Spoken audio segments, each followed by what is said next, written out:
Dear friends, today is Saturday, April 1st, 2023, and we are at Quan Monastery, Panama City, Florida. I hope you are enjoying as much as I am. I think today we have brought a lot of joys and peace on this land, on this property, and your energy will be present with us. Especially for those who come in tomorrow for our regular Sunday practice from 9 to 11. They will feel your energies that you have spread on this property. And thank you very much for coming and to be part and to celebrate this day of mindfulness together. I'd like to take this moment to thank you, special thanks to Miss Diana, who facilitate this Day of Mindfulness event. Thank you. And I'd also like to thank Whitney to volunteer to guide the group for toe relaxation. I think she did a wonderful job because I see every one of you is smiling.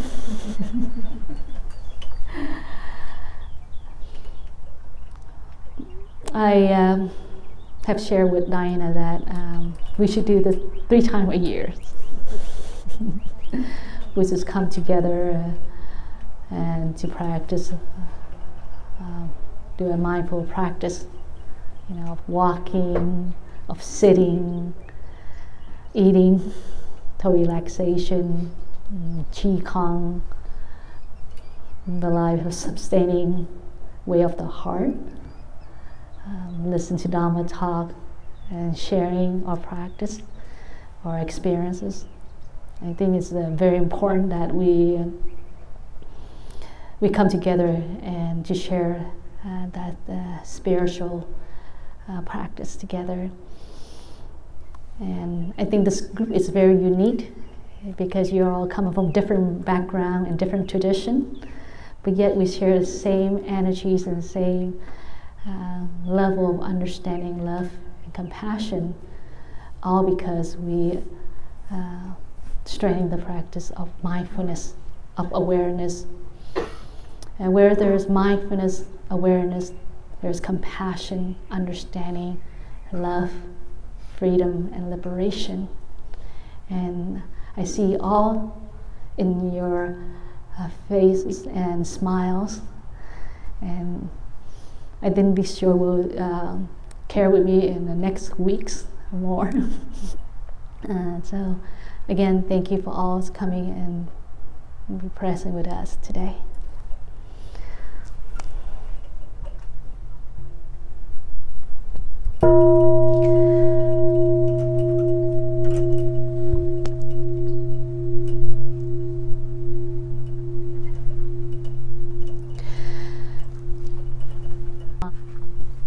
To me, I think coming to retreat is the ultimate way to nurture our body, our mind, and our spirit. Yes.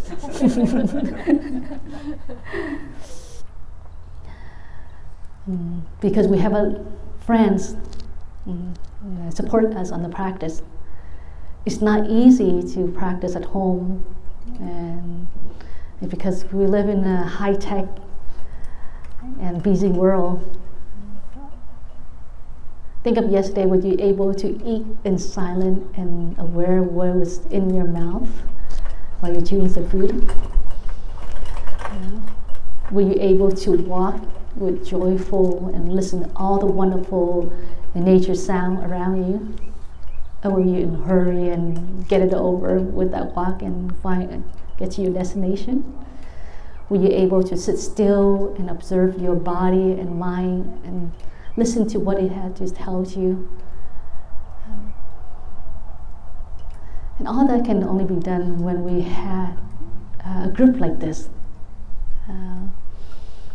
We all agree we come with mindfulness practice, so we come with repair and we come with ready and with that energies. So we support one another. And so it makes it easy, it makes us to be aware of doing the practice. But at home, no one remind us, no one tell us today is mindfulness practice. Or even if he or she tell us, we say, well, it's Saturday. It's a day to relax and to kick back and watch football.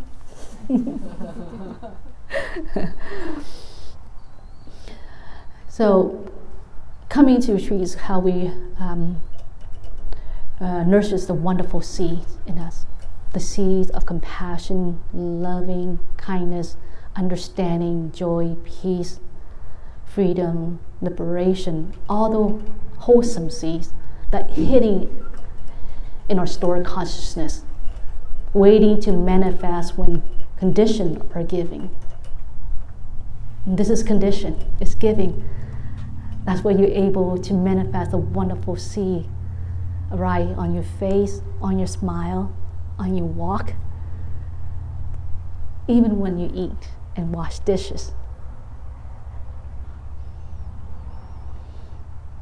So it's very important that we have a day like this to come together.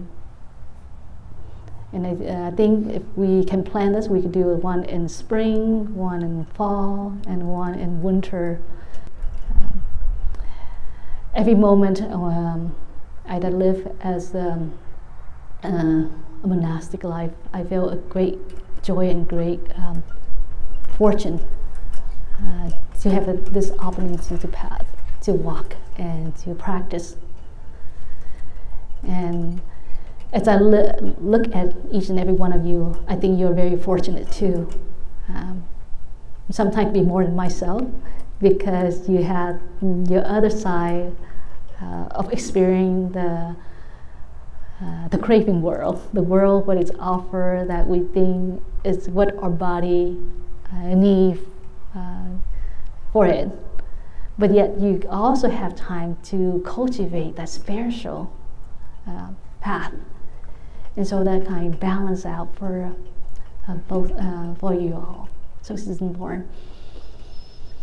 And I think we have to encourage everyone in our family member to come when we have a retreat like that, whether here or elsewhere, so that everyone in our families walking on the same path, and it'll be easy to talk to, easy to share, and to listen, because one person practice is not enough.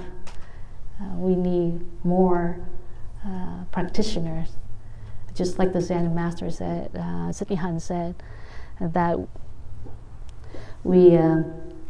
one Buddha is not enough. We need a lot of Buddha. And the word Buddhist means awakened one. We might not reach full enlightenment like a Buddha, but now and then we reach enlightenment, a little bit is count. Not full, but a little bit. Maybe one time a month, one time a week, that's enough to nurture the happiness in us.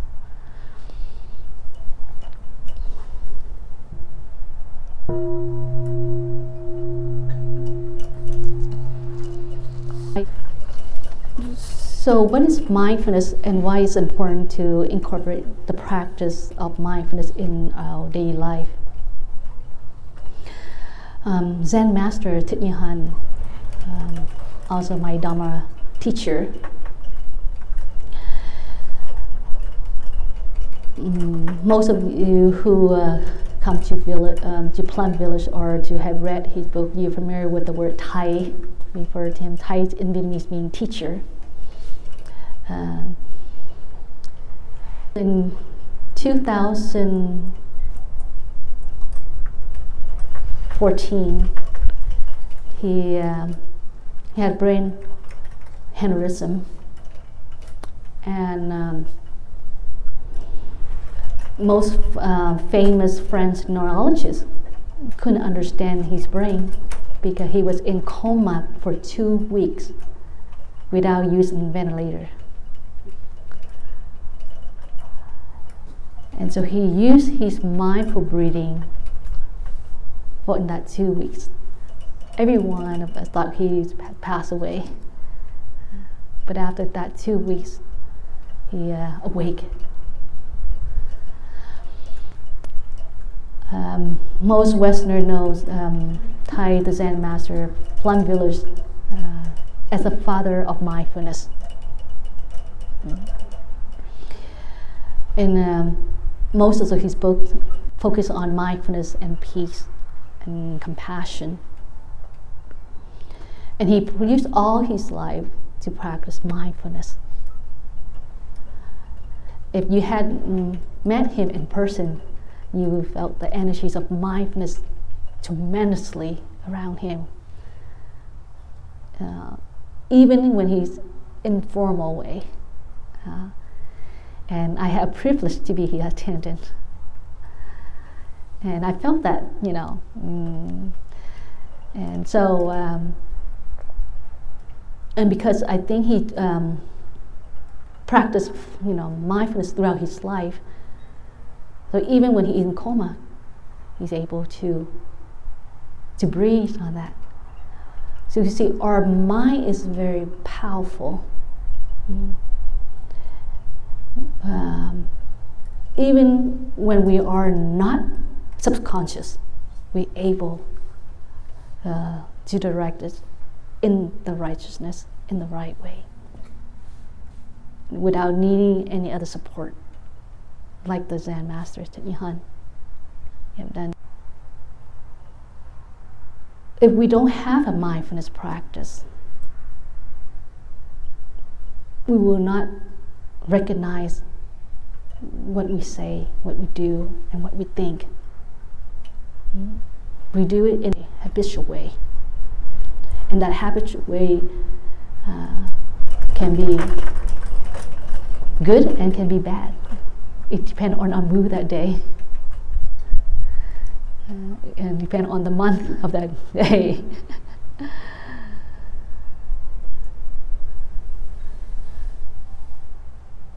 And so it's important that we shine that mindfulness moment to moment, so that we can recognize clearly what we are doing, what we're saying, and what we're thinking, so that we can bring joy, happiness, and peace to ourselves and to others.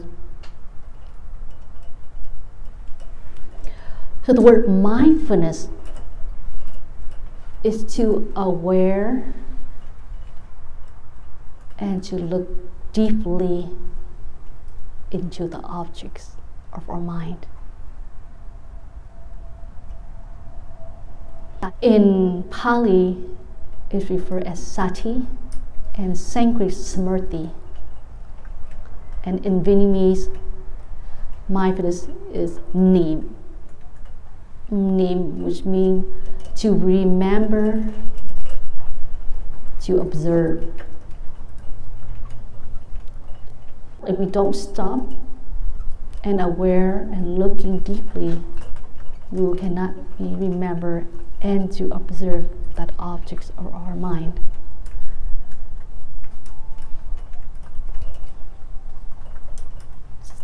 So what do we observe? What do we need to remember to observe? We remember to observe body, feelings, mind, and objects of mind. These are the four foundations of mindfulness. If we don't observe our body, our feelings, our mind, the objects of mind, then how would we able to bring joy and peace and happiness to ourselves and to others? We will probably direct by our greed or delusion or hatred or ignorance or doubt or confusion. So to incorporate with mindfulness in our life is to help us to be aware of our body. Now, body come in 4 postures: walking, sitting, standing, and lying down. We did all the practice of mindfulness today.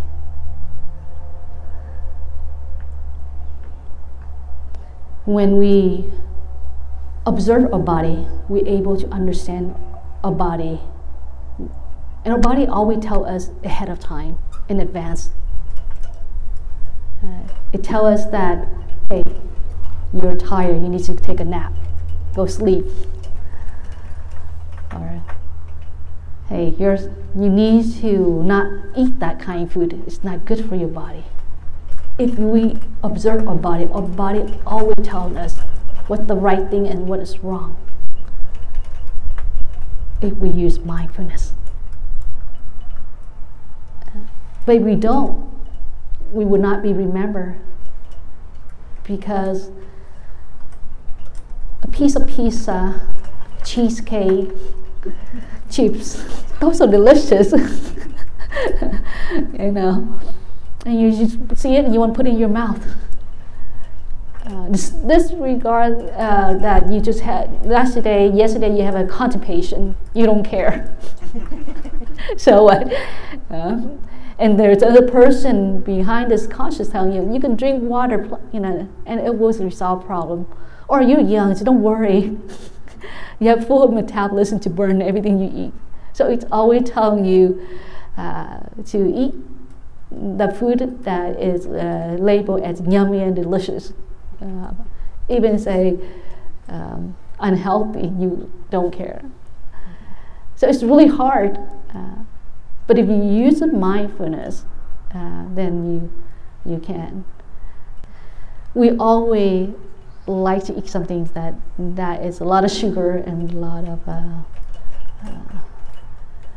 fat and oil, and even monks like myself too.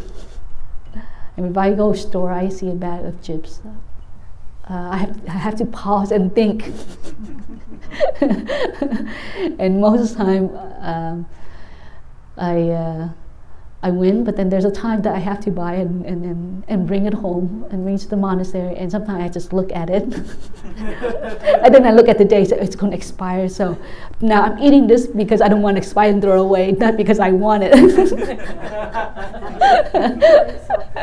So you always defend yourself and so it's okay. So it's important to listen to a body, but how do we listen to a body? So the day today that when we do all the practice that I share with you, that we practice together, walking is a way to listen to a body. It's a wonderful way to listen to a body. Like one friend shared that I was able to hear my breath. That's listen to the body, to the walking. But you have to walk like, you know, like this morning. If you walk in hurry, you will not able to listen to the body. So you enjoy your step. You just breathe and walk. Enjoy, present, awareness. Other practice, sitting meditation. Sitting meditation can be quite challenging for some of us because of our health problem. We like to say that, but in reality it's probably not. It's because it's really hard to sit still and to look within, because this monkey mind is want to swing to another branch, and our horse mind likes to gliding into the world. So sitting is the way to observe ourselves, because you're sitting still, and so you're able to observing this body and this mind, what it's saying. And sitting is the way to also resolve afflictions. Walking meditation can be fun, it can be very joyful, but it's not, it could be a little bit harder to resolve the problem. than the sitting. So sometimes you have to sit still and be brave and be courageous to look into that notion, into the problem, and to find the reason to our problem and resolve it. So it's an action of bravery. Eating is a way to understand our body and our mind. Like today we have 15 minutes eating mindfully, putting each spoon in our mouth. And we choose very carefully. Sometimes you should test your taste buds. Like if your partner's in the kitchen, don't smell what he cooked or what she's cooked, and when you sit and tell him to blindfold your mouth and identify the taste that is present for you, and he'd be impressed of your practice. So challenge yourself like that. Or washing dishes, doing gardening work, all that we can use mindfulness and observe our body and understand our mind and body better. The feeling, we need to observe our feelings. A feeling come in defined 3 stages. Pleasant feeling, unpleasant feeling, and neutral. Neutral feeling is like equanimity, a tranquility, the most calmest state of mind. It's neither pleasant or unpleasant. It's like a blissful stage. You aware everything. You're aware of pleasant and unpleasant, yet you don't attach of those notions. You free yourself from that. That's neutral. So neutral does not mean you free yourself, no. But neutral, you understand, but you let go. You don't attach. It's a state of calmness and tranquility. It's called neutral. So we need to understand our feeling. When our feeling is happy or pleasant, we need to know why are we feel pleasant. Because pleasant can be defined in a different way. Like for myself, as a monastic, as a monk, pleasant for me is to meditate, able to do a walking meditation. But if you ask someone who likes to go club, their pleasant was able to hang out with friends in a club and drink, right? So we have to be very clear of our pleasant. If that's a mindfulness pleasant or is worldly pleasant. And if it's a worldly pleasant, we need to recognize and to resolve it and walk away from that. Because the more those pleasant we endure, we intake, after that pleasant, what happens to our body, our feeling? Exalted. I have one of my student. He said before he come to practice meditation, he used marijuana. But after he practiced for a year with meditation, he was able to understand the high of marijuana and the high of meditation. He said that both marijuana use and meditation practice, it gives this high feeling the same way. The difference is that the marijuana, after that high, his body feels sick for a month. He couldn't concentrate, and he couldn't carry out the work because he was too exhausted and too tired, too fatigued. Whereas meditation, even just for 1 hour sitting meditation. But after that 1 hour sitting meditation, he feel he had energy for the whole month. He feel he renewed himself. He feel he's full of happy energies, that he ready to serve and ready to give love to his family, to his client who is very difficult.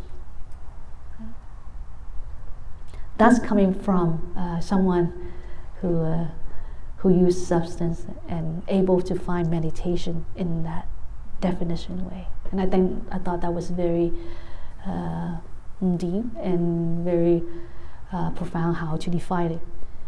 Because I think it would be very helpful for him to help someone to overcome the drugs abuse.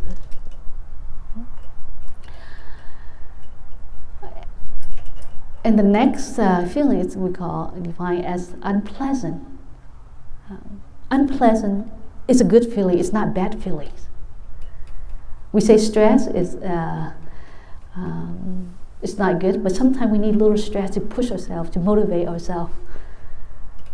Sometimes suffering is good, because if you don't suffer, how would you appreciate happiness? Zen Master Thich Thanh always shared that without mud, there's no lotus flower. Any one of you have seen a lotus flower? We have a lotus pond, small pond here. If you would put a lotus seed in a clean water, you would never see a lotus flower. There has to be mud in that pond, in that pot, for a lotus seed to bloom as a flower. But once it's bloomed and raised from the water, there is no mud, but only the beauty of the flower and the fragrance of the flower. So suffering is sometimes we need that to recognize the happiness we have. So sometimes our partner gives us difficulty and being very hard. That's good. He's testing you, or she's testing you, see how well your mindfulness, how well you practice. Otherwise, you wouldn't know. You thought you all goody. So it's good. I mean, if a couple is always at this level, same level, and everything goes smoothly, at some point you would be bored to one another. But we don't want it too much challenge, all the time. But when there is challenge, it's give us, time to pause and to look and to think ourselves and our partner, because we love that person so much, and then we find a way how we can work with one another. And that's the moment that we need mindfulness, we need concentration, and wisdom arise at that moment. Without challenges, without difficulties, we would never have the wisdom. We never had compassion, loving kindness, and joy. Zen Master Thich Thanh go through a very rough time throughout his life. He was experienced 2 wars. And I think without that difficulty, he would not travel to the West and bring this mindfulness into the world, into the society. That as his student, and like most of us, we would not able to have this level of practice of mindfulness. Of course, the Buddhists mentioned in the text, in the Sutra, but we need a Dharma teacher. We need someone who practices to bring it out and to share that, for us to see and to taste, and then, oh, this is what I want to taste. This is what I want to eat. This is what I want to practice. And Thai have done that.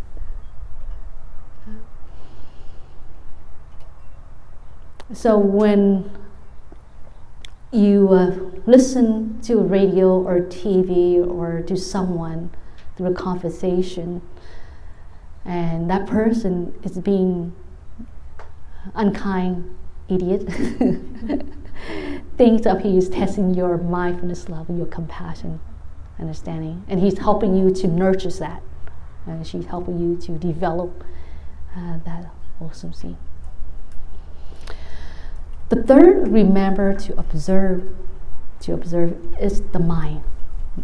The mind is the sixth of the 8 consciousness.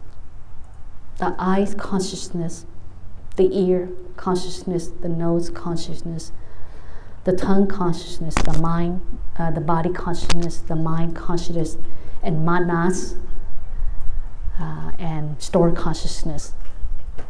We know that eye, the ear, the nose, the tongue, and the body, and the mind. What we perceive through form, through sound, through smells, through taste, through touch, the objects of mind.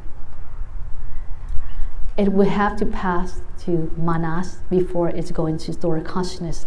Manas, maybe some of you might not know what manas consciousness is, but manas is the 7th consciousness, and this manas described as it likes to seek for pleasure, craving, and is biased.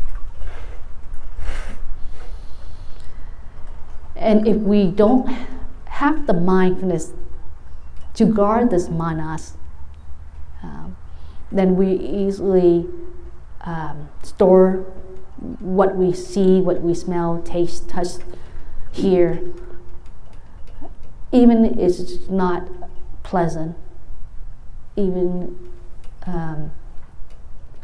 if it's not, it can be very difficult to use, it can be very hurtful. We store it in there. And because of that, we always remember the sadness only. We always remember that moment that person had hurt us. We remember that drama, that we're being traumatized by it. But if we practice mindfulness, it's something passed by through this 6th consciousness of ours. And if it's something that is not happy, we pause there. And we don't let the manas take over. We say, okay, I know I'm not happy this moment. This person is mean. I'm going to breathe and I'm going to let go. That it will never drop or store in our 8 consciousness or background consciousness.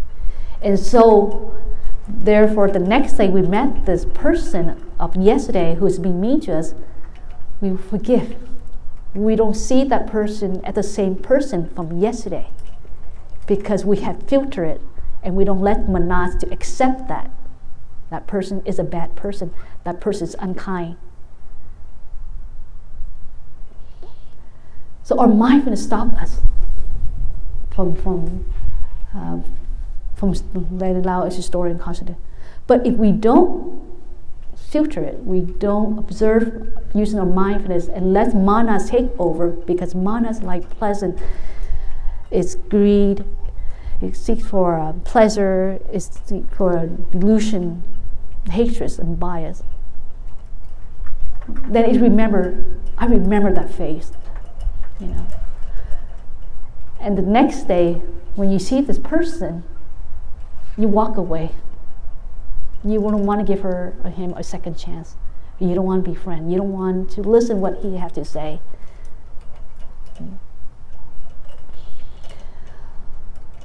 And that's same to everything that we perceive through our 6th consciousness. And for example, when we listen, and if we listen something that is wonderful, then we have to allow it to store in our consciousness. Otherwise, we will not remember. Or when we listen to something that is not pleasant, that is hurtful, and that is not good for our soul, then we have to remove it right away. So it won't store in our consciousness. So every moment we have to be a new person all the time, if we know how to checks or minus using mindfulness. So our mind, the mind is just a sixth consciousness. It's just a perceive, and it's not deep. Sometimes it's not aware of what we perceive through the six senses. We need to shine the mindfulness into it. Perceive. And the four to remember to observe is the objects of the mind. It's being all phenomena through the mind. We have to observe that. We have to see it. We have to understand. Our perception is most of the time it's not clear understanding. It's not true to its nature. Because our perception carried with greed, delusion, ignorance, and hatred, discrimination, those are the poisons. So what we perceive in front of us, it might be not true. We have to go deep into that nature. And the only way to look deep into that nature is mindfulness concentration, giving us the wisdom to understand that nature. You might look at that person and you think you label him or her as she or he appear, but most of the time you're probably wrong. Because under that skin color, under that hair color, under that form, she's and he's more than that.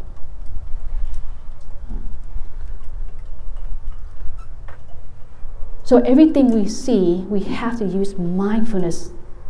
And by strengthening our mindfulness, we put concentration into it. Like when we see a flower, we name it as rose, carnation, right? But if we look deeply into the nature of flower, it's more than just a rose. There's something made of that rose, but it's not the elements of the rose. It's non-elements. There's a sunshine, there's water, there's a person arranges flowers, a person who sell it, a person who donate, a person who cut. So there will be more of that. So if you see someone who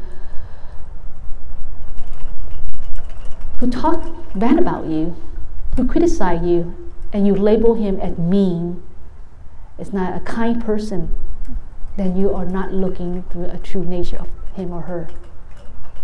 Maybe at that moment, yes, he might be mean, it might be difficult, but deep inside, under that of him, he's very soft and sweet. If you give him or her a chance to show it to you.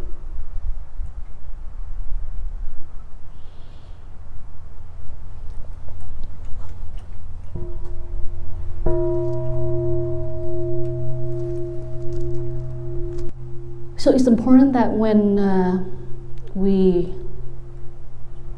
perceive through our six senses, all phenomenon appear in front of us, we have to shine the mindfulness into it.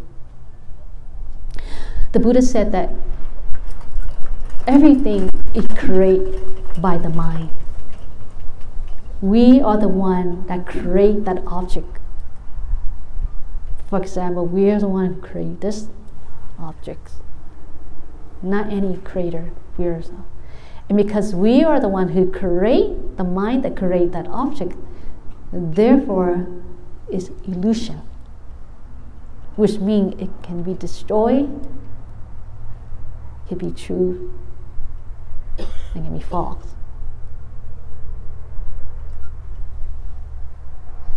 That means because we create that, some person might be like it, we call that true, and some person might dislike it, we call it false, right?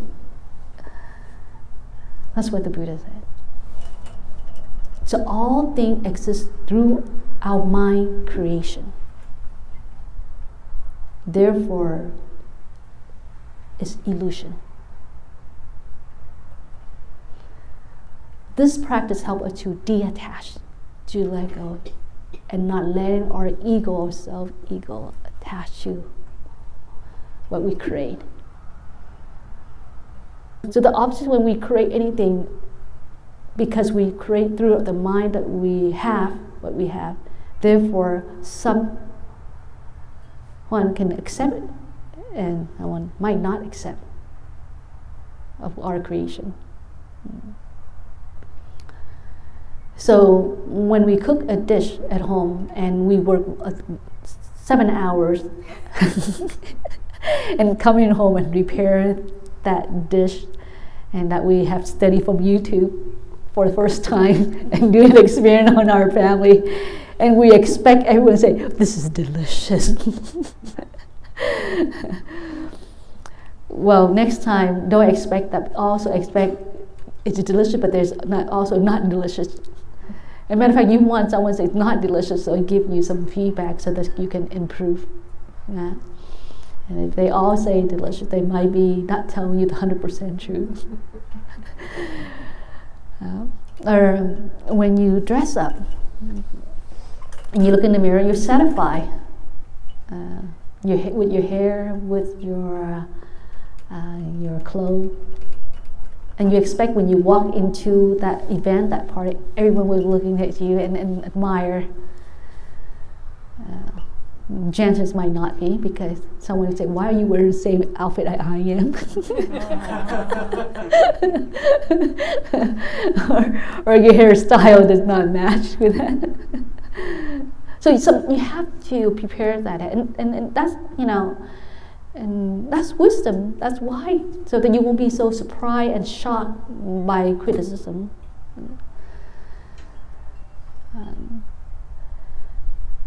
So when we observe phenomenon, the objects of our mind, we have to observe in the true nature of what we perceive through the six senses, or sight, or hearing, smell, taste, touch, mind. So it's easy to help us to let go and not to be attached to it. In my tradition, in Buddhist tradition, when we say Nim, or Smrti, or Sati, or mindfulness, there's 10 things that a practitioner has to remember to observe all the time. And this helps to feed and to strengthen mindfulness. First is to remember to observe Buddha, the full enlightenment one.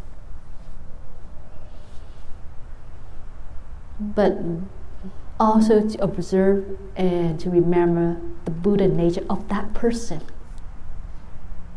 whether he is black, brown, or white, tall or short, thin or fat.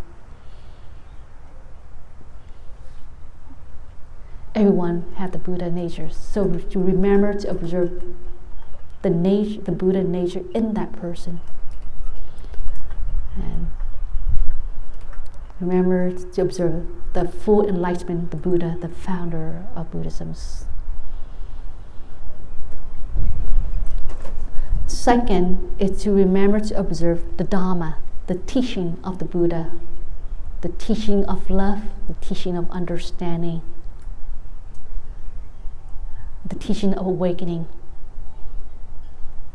So Buddhism is all about the practice of awakening from hatred, from discrimination, from greed, to compassion, to understanding, to love.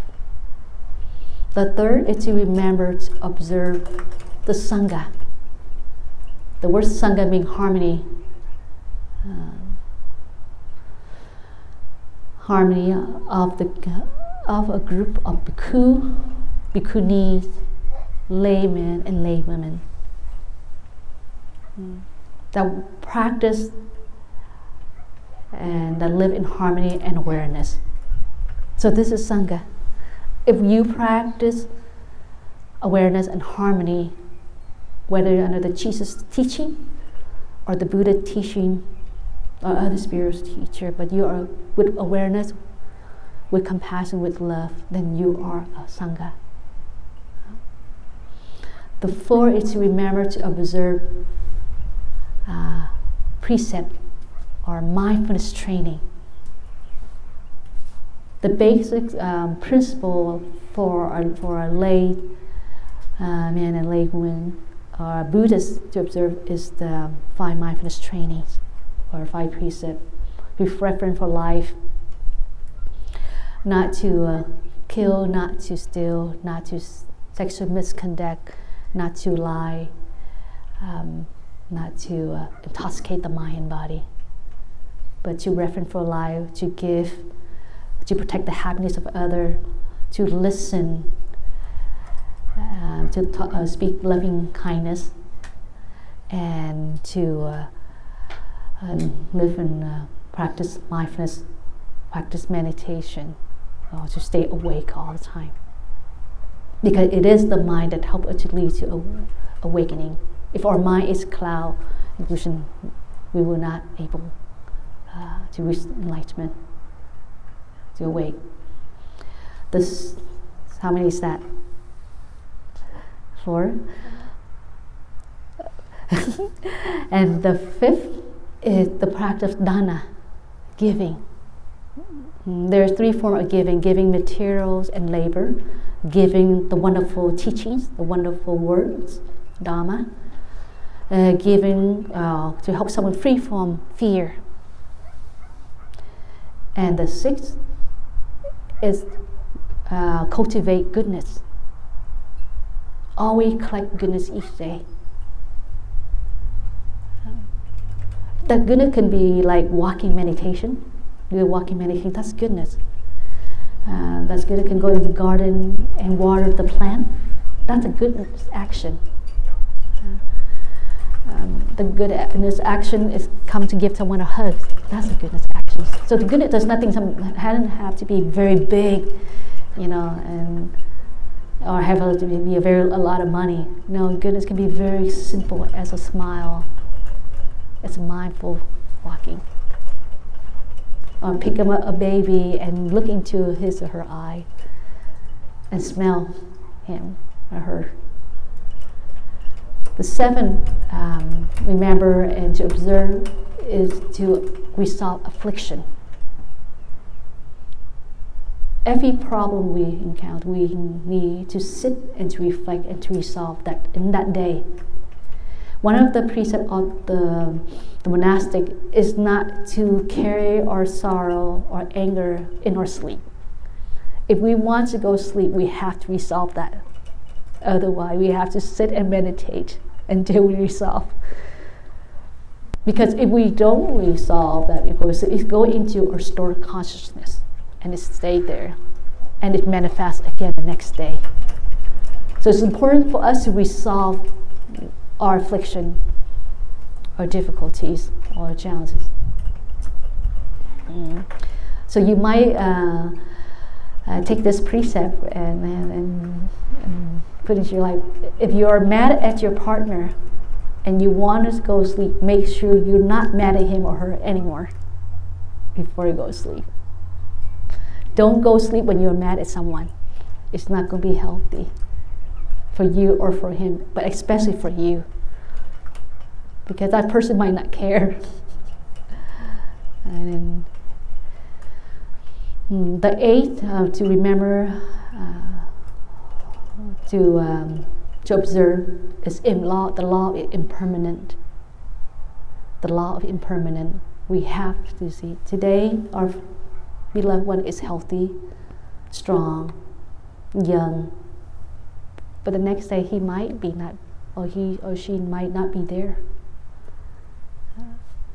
Today the flower is beautiful, but within 3 or 5 days it might no longer.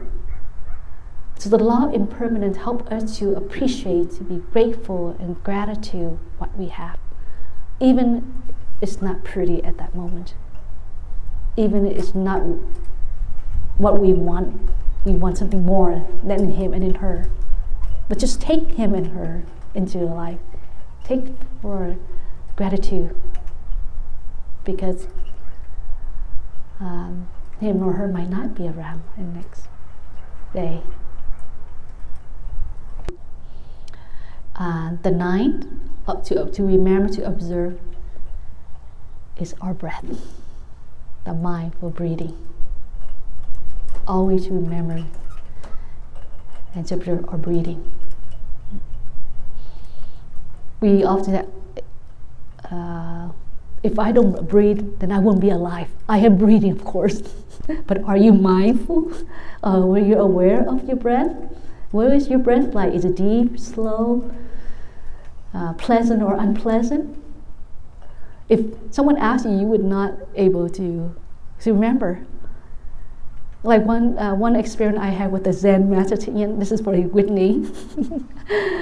I was in Plum Village in 2006 and 2007. And we celebrate Christmas in Plum Village, and we also exchange gifts. And the next day, which is the 26th, that's when we go to his hut, his hermitage, and collect and pick up our gift. And so I live in New Hamlet, so within the walking distance. So myself and some of the sisters in that hamlet decided to go early to get our present first. So we think that's mindful, so that we can enjoy opening the present. I thought that was a great idea, because if we wait for the whole group the whole sangha come, we might not be mindful enough to open our present. So I went there and I picked out the present that was given to me under my name, and I went to other room so that I'd be more mindful to open this gift. Right when I opened my gift, the Zen master walked in, and he was testing me, and I didn't pass. So he walked in as I was mindfully open my present, and he said, "Darling," which means gone in Vietnamese. "What are you doing?" I said, "I'm opening my present." Duh. So when he said that means you're supposed to pause and breathe and bow, not to answer. Of course, he knows that you open the present. So you see, I was mindful, but am I really mindful to my breath, my breathing? Definitely not. I was mindful to my breathing, and there is a sense of greeting and craving in that gift, even it's a little bit, but it still counts. So I was not able to pass the test, and so he laughed and he walked away. And so I know, I did. And that's when I realized I didn't pass. So I followed him and put my present aside and sit down and listen to what he had to share. So sometimes we think we breathe and we mindfully, but we might not. So when we breathe mindfully, we have to recognize our breath in very deep level. And what that breath is doing to our body, to our feelings, is a breath is light or heavy, or short or long, or wavy, or smoothly. We have to identify clearly in our breath in order to remember to observe the mindful breathing. That's mindful breathing. So to breathe in, to breathe out, not mindful enough, but to recognize, every in and out breath, how it's like, how do you feel of the body? How do you feel of your feeling? And what is the breath is like, long, short, like, or wavy, or deep or slow. You have to recognize all that. Then you know that you are in nirvana. You are at that state of tranquility. And 10 is to remember to observe death. I'm not sure anyone of here have fear of death, but in my practice, in my tradition, we always observe our death come in every moment. And because we repair with our death, and so when the incident comes, we're ready to liberate and to go and to be free. Some of you might heard the word hungry ghost. The hungry ghost is like a spirit that always hungry, starving for love, not necessarily for food, but mostly for love, regret. And all that because they're not prepared for death when they were alive. They're not ready to leave. They're not ready to depart from their loved one. So once they pass away, they want to stick in that form and be around in that dimension. And so they belong in that hungry ghost realm, always craving for food, for thirsty, for love, for possession. So if we practice remember and to observe our death, when we hit in a car accident and we just leave, we don't have to blame on why that car hit me, you know, and then why I've been doing a goodness and I still have to pay this karma. We don't have to say that. We say, this is good. I get to form a new form. I get to born into a different form. Because death is not the last thing. Death is just another form, give us another form to manifest a new form. And